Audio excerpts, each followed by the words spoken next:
Hi, this is the Property Podcast. I'm Rob B. With me is Rob D. And this week, we're looking at creating a strategy.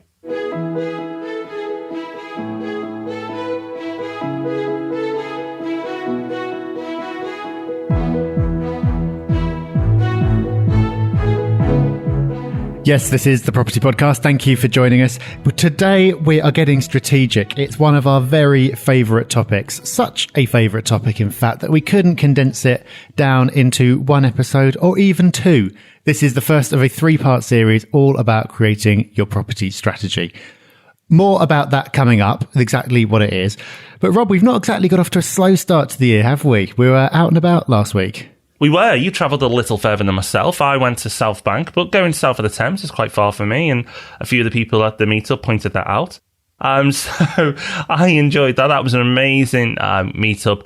Joe does an absolutely brilliant job there. The change in venue for next month, so if you're interested in going to the South Bank meetup, make sure you check out the details. If you've been before, take a note. They are changing the venue. Places are going to be limited to that venue, so I know it's a popular one, so you'll have to make sure you get a place quickly. And Rob, you had a really good meetup by the sounds of it. Yeah, Sheffield was fantastic. It was their first one up there, and they must have had about 25 people or so, which is a really impressive start. Simon and Reese did a fantastic job up there. Really great meetup. Lots of lovely, lovely people. I think that's going to be a really strong one. And speaking of strong, there was some excellent coffee there as well. So it was in Simon's coffee shop that he owns rather than a bar, which I very much appreciated. So yeah, really great start to the year getting out and about to the meetups. Really enjoyed doing that. And Rob, another bit of excitement. This isn't on our notes, but I'm so excited about it that I think we should mention it because there are still about 2 or 3 days left, I think, to subscribe for the magazine. And I don't think we've properly talked about it yet on the podcast. Well, I don't think we wanted to jinx it. Like we said in the newsletter, if you read that, we've been like, yes, it's happening. But until it actually landed, we didn't want to say. So what are we talking about? Sarah Beanie. Familiar with her? Yeah, you probably are if you're listening to this. Sarah Beanie, she is Mrs. Property. She is the guru who you go to when you want to do a refurb. We've got her in the Property Hub magazine. Massive result. We are so excited. Absolutely brilliant.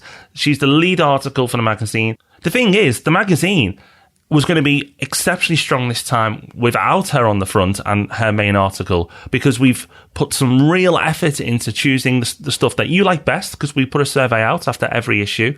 We've revamped it a bit, so the content's better than ever before, and to have Sarah Beanie leading it, I'm super excited. I'm going to be waiting by my letterbox, and I'm going to be like a yapping dog to the postman, ripping that magazine off him as it arrives. I'm really, really excited. Yeah, it's a little bit special, this one. thepropertyhub.net/magazine is where you can go. If you're listening to this on the day it comes out, you've got till the end of the week to subscribe in time to get that issue. So do not miss out. Go to thepropertyhub.net/magazine. If you're listening to this on time, go and grab one of those copies before time is too late. So last week on the show, we talked about the tax changes with the mortgage interest relief, which people are now calling Clause 24, which I didn't realise, but apparently they are. And we talked about how it had been revealed the source of where that had come from. It was written by some student with a geography degree. We talked about that a little bit. But there's been more developments on this front as well, Rob, because now a group of landlords has got together and they've successfully funded a judicial review. Yeah, well, congratulations to the people behind this and the people who've backed it. The government has attacked buy-to-let investors, landlords, whatever you want to call them, in several different ways. Now, some of them you can deem fair. You know, the write-off against furnished properties, for example, the tax write-off you have there, that was a little generous. So some of the things that have gone, I can't grumble at. However, out of everything they've done, the one thing that is grinding the gears of most people is not the stamp duty, although that's aggressive, is actually the fact that you can no longer use your mortgage as a tax write-off. Now, that in a business is a legitimate write-off. So if you own a business and rent a premises, or you buy a premises and you have a mortgage on it, your payments to that are a write-off. But as a landlord or investor, apparently the government doesn't agree that's the case now. So this legal challenge that's going to take place is attacking that to say, actually, it isn't fair. And furthermore, it's illegal. So good luck to them. We'll see what happens. I think of everything the government's trying to introduce, and they're introducing a lot in one hit, I think this is the one that they may have to compromise on. I'm not saying it's going to happen, but of looking at what's fair and trying to be as balanced as I can be as somebody who lives and breathes property, this is the one that I think we might have some success with. So fingers crossed, good luck to the people behind it. Well, we will see, but we'll throw a link to that in the show notes, which you'll find this week at thepropertyhub.net/strategy1, because this is part 1 of our strategy series. Speaking of that, let's get straight into it. Strategy is probably the topic that we know more about than probably any other property topic. We know about it from the summits that we run a few times a year. Rob has helped hundreds or probably thousands of investors by now choose a strategy through RMP Property. And I've got a book about this very subject, or partially about this very subject, which is coming out in a couple of weeks' time. So we've touched on it many times through our 148 episodes, but because it is such a huge topic that has so many variables that are different for every person, we thought it would be helpful to dedicate an entire series to this topic. So what we're going to do is break it up like this. Today, we're going to talk about you.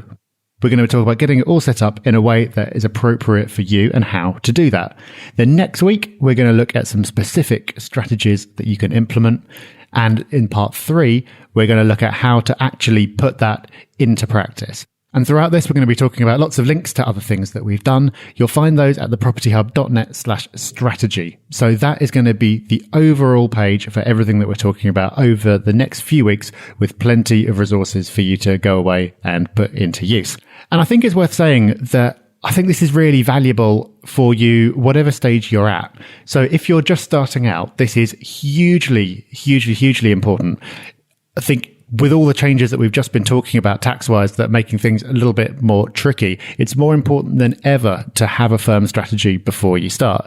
But even if you're well established, it's worth reviewing your strategy all the time to make sure it's still serving you well. Maybe you didn't start out with a firm strategy and you're trying to sort of move in a more strategic direction now and make sure that your portfolio is going to get you to where you want to be.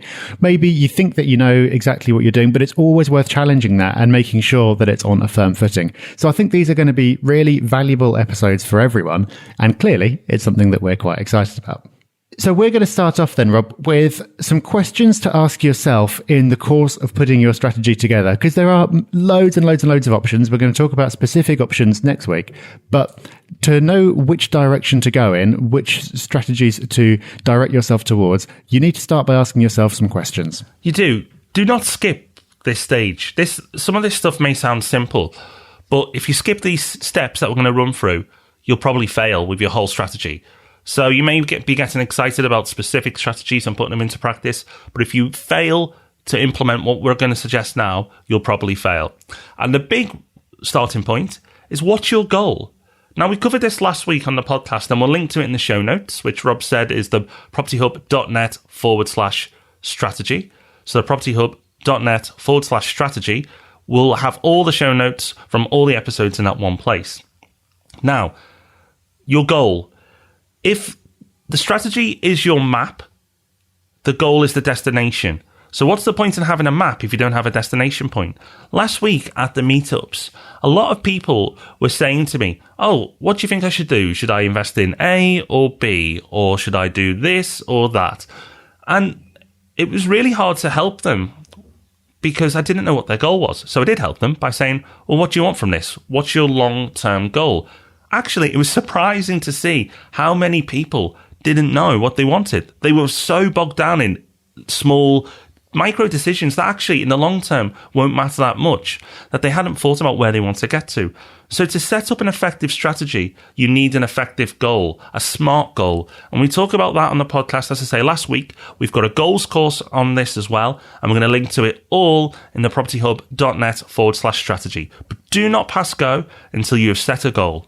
Having done that, the next thing to think about is, what is the time frame attached to that goal? So if it's a good goal, then there'll be a time frame stated in there anyway, because a SMART goal obviously is time bound. However, make sure that you really think carefully about your time frame, because this is a very, very important factor. Because ultimately, we're all trying to get to a similar place. For most people, the goal is going to be something to do with having a secure retirement or not having to work for anyone else or something like that. But the time in which you want to achieve it is a huge variable.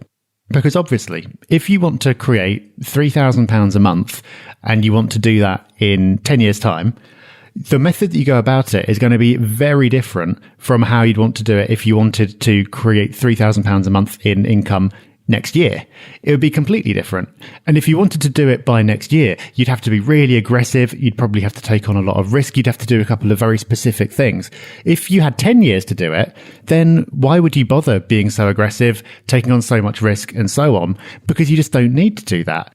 That time frame is essential. And when people haven't properly articulated that to themselves, you see people doing things where they'll get themselves stuck. So, for example, they'll want to be free from their job in the next year or two, but they'll buy a property that makes them a few £100s a month. They'll put all their money into it and they'll have no way of getting that money back out again.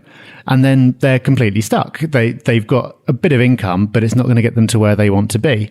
If their time frame was 10, 20 years, no problem at all. But they chose an inappropriate strategy for what it was they were trying to do related to their time frame. So these 2 points really go together. Find out what your goal is, and as part of that, give a lot of clear thought to what the time frame for achieving that goal is going to be. It's so important. When people sit down with me and we talk about strategy, they'll say a big goal. And they'll sometimes look at me to see what reaction I'll give. And actually, I'm not worried at that point. You can tell me the biggest goal in the world. I'm really interested in your time frame. Because if you give me a huge goal, but you say you're going to take 10 to 20 years to do it, then that's fine. So the time frame, don't underestimate how important that is, because the time frame is just as important as goal setting. And I know we talk about goal setting a lot, but the time frame is huge too. Very much linked to that, though, is how much capital, cash, money, do you have now to get going? But not just now, in the beginning, but also in the future. So, for example, you might be fortunate enough to get bonuses in your work, or you might be coming into some certain money further down the line. You need to account for that too. So, work out exactly the amount of funds you've got. So, going, I've got roughly 50k, that doesn't cut it. Work out exactly what you have, and then work out what's going to come in the future. And then, with your time frame and your goal, that will allow you to start building out the strategy, which we'll talk about next week. But you need to know all of these things to get going. You can't just do one. You can't skip this. You have to do it all. Yeah, you do, because next week we're going to talk about some specifics and give you different options for what you can do. And there's absolutely no point doing that until we've got these things straight. Because as we'll see next week, every strategy we talk about has very different characteristics.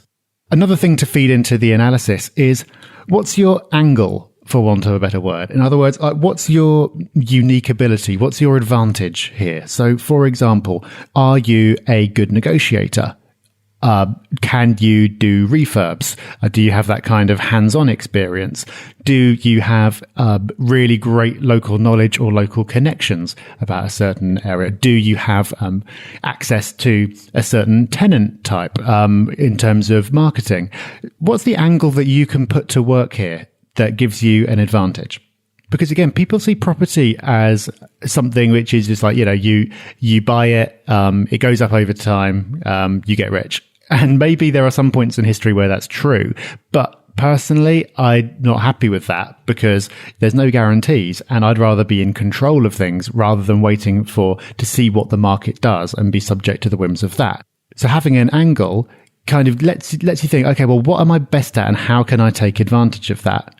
Now, the answer, none, is fine too if your time frame is long enough. So that's where the time frame comes in. If you want to be making significant amounts of money in a short space of time, you need to be doing something a little bit clever to make that happen. You're going to need to have more skill, more effort, and possibly more capital to make that happen. If all you want to do is buy and hold, but just buy a decent property, wait, have the rental income come in and see the growth over the years and the decades, that's absolutely fine. But the angle gets more important when the timescale gets shorter. So you can see how these factors start to come together.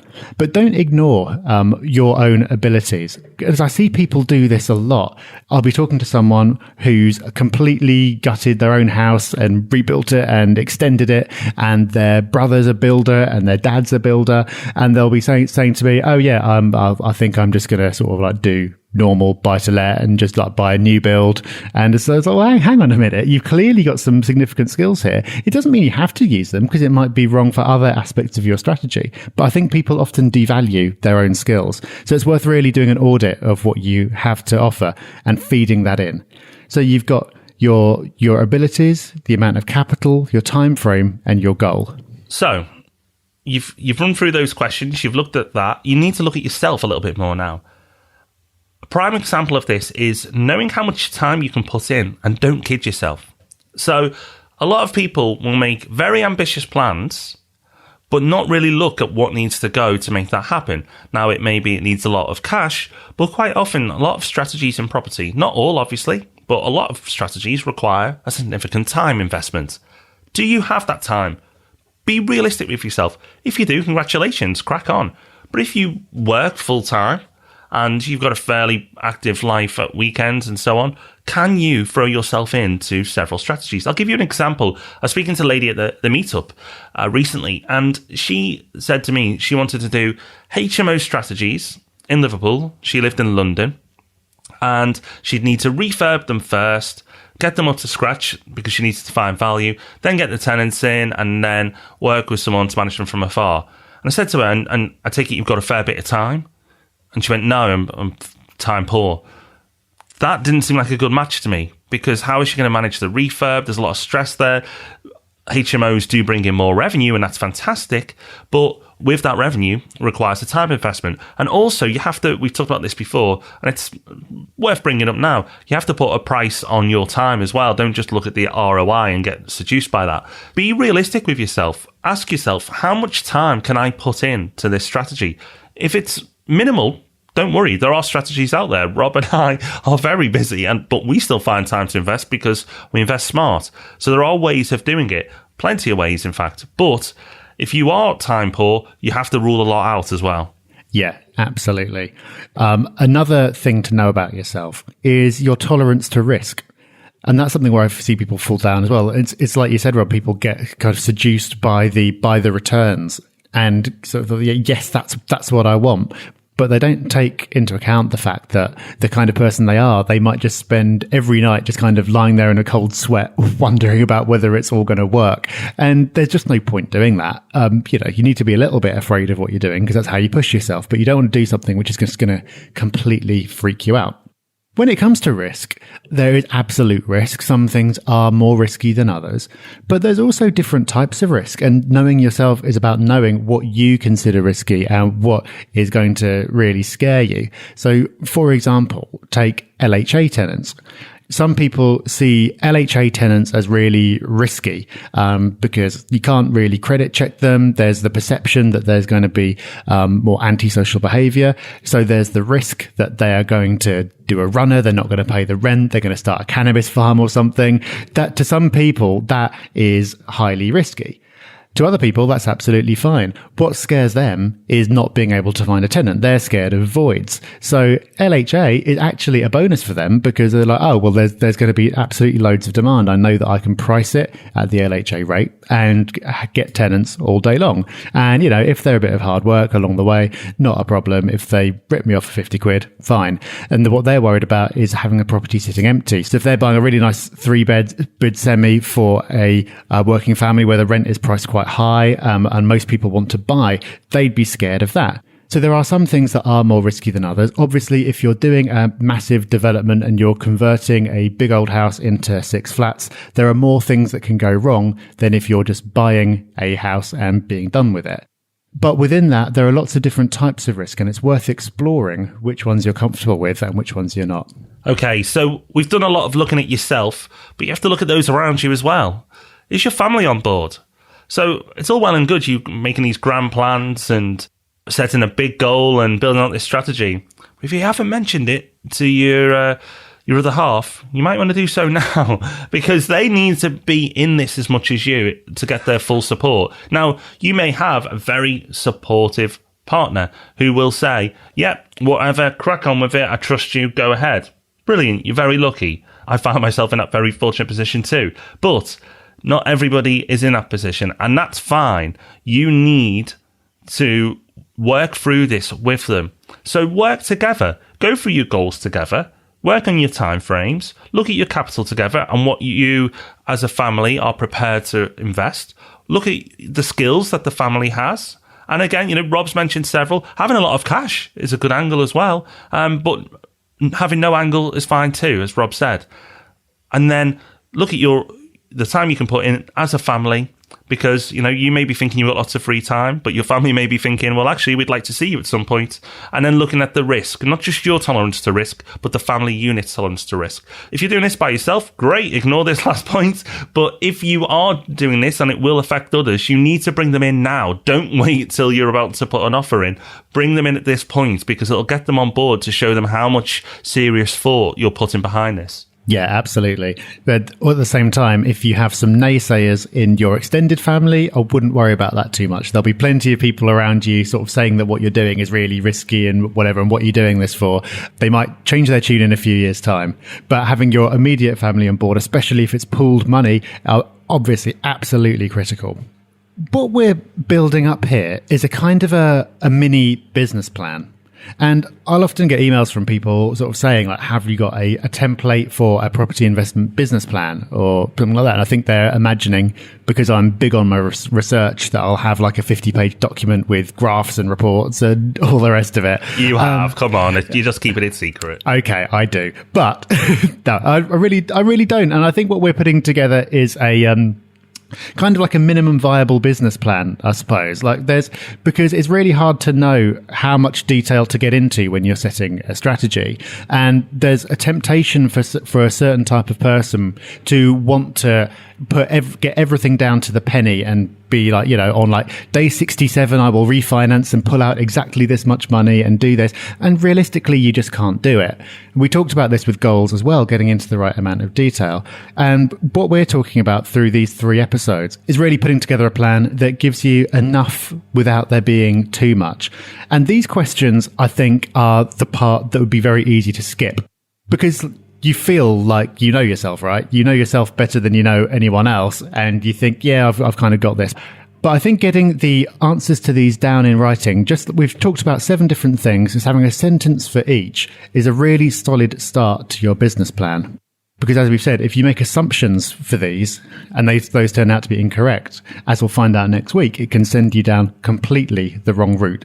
So this might seem like a bit of a basic episode, but if you just take 15 minutes to get the answers to these points in writing, it's going to set you up really nicely for what's to come next. I'll tell you what we'll do, Rob. We'll get one of the team to create a printable PDF with these questions on, so you can print it off and write it down. So if you go to the Property Hub, one of the team now is going, thanks, Rob, for the extra work. If you go to the strategy page, which is the propertyhub.net/strategy, it won't be there immediately because I've literally just thought of this and sprung it on not only you, the listener, but Rob and the team. We will throw something together that'll be there in the next couple of weeks. But what will be there from the start is all the links we've talked about already, all the courses we've mentioned, and Rob, we'll have to link to a special book that's coming out soon as well. Of course we will. How did that excuse for a plug nearly pass me by? Yes, my book, the ambitiously titled Complete Guide to Property Investment. I told someone the title the other day. It's like, oh, that's brave. It's like, oh, thanks. I hadn't really thought of that. But yeah, it's called The Complete Guide to Property Investment. It's out on the 28th of January. And the first third of the book is all about strategy, really, because it really is absolutely fundamental to everything. So if you want to grab a copy, you don't have to wait until the 28th. If you go and reserve a copy beforehand, you don't have to pay anything until it actually comes out. But just by going and putting in your email address and saying, yes, I will buy this when it comes out, I'm going to send you a load of extra stuff as well. So you end up paying the same price, but getting a load more, which isn't a bad deal, really, is it? So to find out what all that is and to order your copy, all you have to do is go to propertygeek.net/book and you'll find that in the show notes, of course. Fantastic. So, before we tell you what's coming up next week, let's go and have a look at our iTunes reviews and see if any good soul has left us a review. Aha, and they have. Mesneb, 5 stars. Lots of useful information, which is handy for someone like myself who's not in the property game but keen to join soon. Put across in a fun and friendly manner. Well done, gents. Well, thank you, Mesneb. We appreciate your review. If you'd like to leave us a review, go over to iTunes and you can leave a review there. We will read it out in the future if it's pleasant, which, fortunately, Rob, several hundred are. Yes, and we appreciate absolutely all of them. We love those. Thank you very much. Okay, so our resource of the week this week is... well, a couple of things. Our main resource of the week is the strategy page at thepropertyhub.net/strategy, which is where you'll find links and extra resources to absolutely everything that we're talking about over this 3-part series.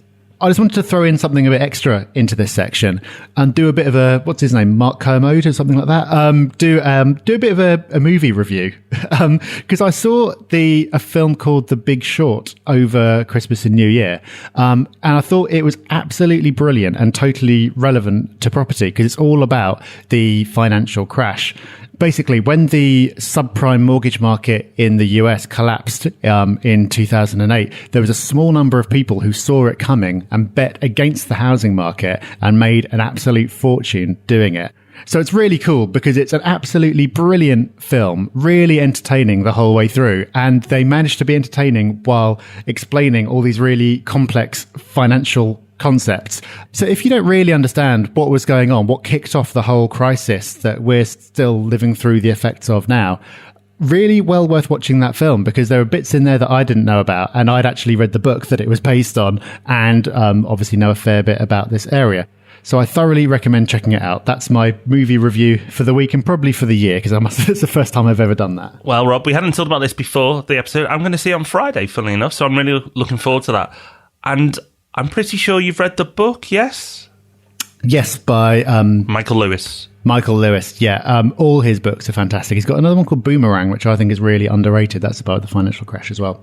But yeah, that's a great book. Make sure you buy all of Michael Lewis's books. They are awesome. Like you should buy all of Rob's. There you go, Rob, another plug. But The Big Short is an absolute brilliant book. We've recommended Flash Boys in the last 12 months on the podcast, which is another one of his books. But The Big Short... absolutely brilliant. If the film is anywhere near as good as the book, I'm going to be in for a treat on Friday. So, yeah, really looking forward to that, Rob. Good resource. So, next week. Yes, you've guessed it. It's part 2. See what we did there? So, creating a property strategy, part 2. That's next week. And we're going to be looking specifically at different strategies you can implement. So, this week's the foundations, what you need to do. Go and write down all the things that we've discussed, if you haven't already, and get it pen to paper. We'll create a printable PDF, which we'll put together so you can download at the links we've mentioned. Go and write it down. Take the time to do it. Don't just rush in and get all excited about the different strategies and how exciting your future is going to be, because if you miss step 1, you'll probably mess up step 2 and 3. So next week, the different strategies you can take, the different things you can look at.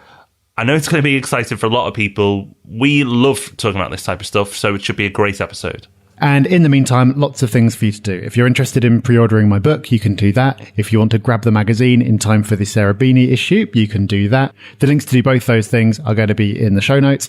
And of course, before next week, we'll be back with another Ask Rob and Rob podcast next Tuesday.